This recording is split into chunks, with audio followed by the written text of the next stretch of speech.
دا کم از کم سولیه خوکنالو ده دی سمی او دا غږ د تل لپاره غلی او د مسکه څیره د ابد لپاره له دې نړۍ وکوچېده. د خپل وخت د دنګ او پیاوړي لوبغاړي اوږده ناروغي تېره کړه او همدا تېره شپه د هند په یو روغتون کې ومړ. هغه خبر چې د افغان کرکټ هیڅ مینوال یې اورېده نه غوښتل. شاپور زدان د افغانستان کرکټ د لومړي نسل لوبغاړو او د کرکټ له بنسټ ایښودونکو وو.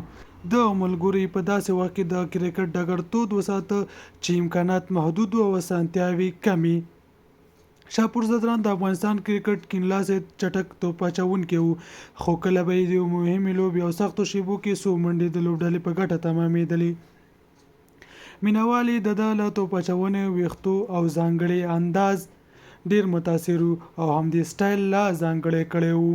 د کرکټ نړیوالې شورا، افغانستان کرکټ بورډ، افغانستان لوبغاړو ګڼو افغان سیاستونو نړیوال او د کرکټ کورنیو مبصرینو او د افغانستان کرکټ ټولو مینوالو د شاپور زدران په مړینې خواشیني ښودلې ده.